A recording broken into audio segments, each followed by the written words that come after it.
Des jumelles sont en fait de mini-télescopes portatifs. Les rayons de lumière qui réfléchissent sur l'objet que vous visez pénètrent les objectifs, soit les lentilles situées à l'extrémité des tubes, et projettent une image juste derrière, dans le boîtier. Celle-ci est ensuite magnifiée par les oculaires à travers lesquels vous regardez.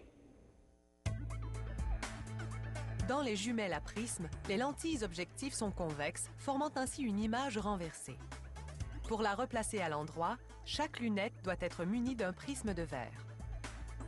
Des ouvriers fixent plusieurs prismes sur des plateaux d'acier à l'aide d'une colle activée à la lumière ultraviolette.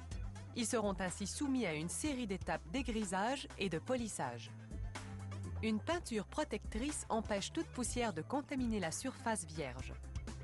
Égriser le verre permet de le réduire d'à peine quelques dixièmes de millimètre. Le fait de le polir ensuite avec un abrasif encore plus fin permet d'enlever un autre centième de millimètre. Au terme du procédé, les trois côtés de chaque prisme sont parfaitement plats. Ainsi, la réflexion est réduite, ce qui est essentiel pour que le verre soit transparent. Pour assembler les prismes de chaque jumelle, les ouvriers en collent deux ensemble à 90 degrés. Cette machine spéciale garantit la précision de l'angle.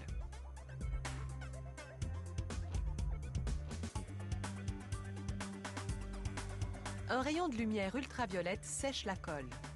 Le premier prisme de verre pivote l'image inversée de 90 degrés, tandis que le deuxième complète la rotation. Pour ce qui est des objectifs, ces lentilles courbées ont subi les mêmes étapes d'égrisage et de polissage que les prismes. Elles sont maintenant soumises à un procédé de nettoyage informatisé en 9 étapes. Après les avoir inspectées, une technicienne colle deux objectifs. Une lentille double réduit le type de distorsion qui provoque les franges de couleur visibles autour de l'image.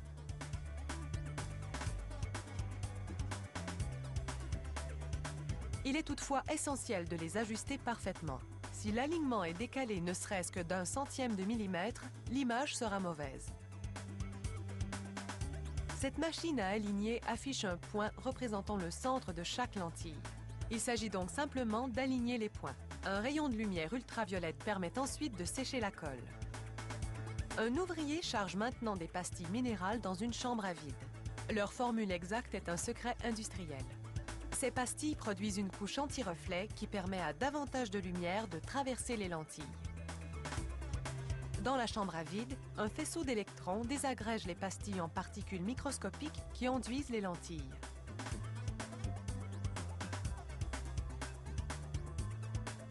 Il est maintenant temps de commencer à assembler les jumelles. Tout d'abord, les objectifs sont placés dans le boîtier qui est habituellement fait de plastique, d'aluminium ou de carbone. Les monteuses nettoient les lentilles à l'aide de quelques jets d'azote comprimés, puis les fixent à l'aide de bagues de retenue filetées.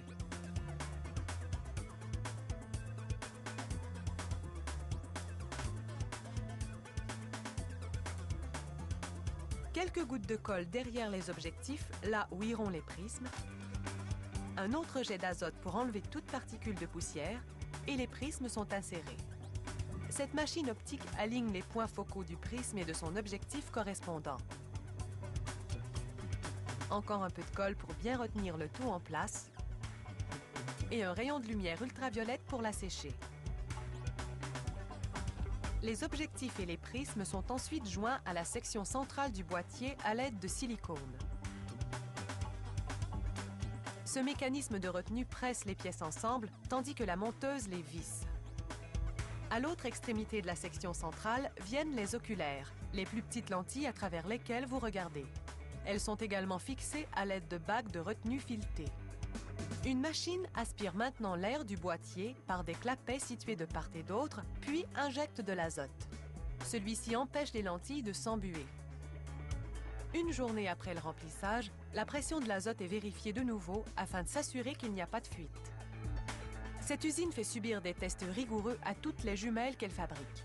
Ainsi, elle les soumet à des vibrations prolongées, à une pression d'eau, à de la chaleur extrême, à des températures glaciales et à d'autres conditions difficiles. Après chaque test, des inspecteurs s'assurent que tout fonctionne encore parfaitement, tant du point de vue mécanique qu'optique. Ainsi, vous ne raterez rien.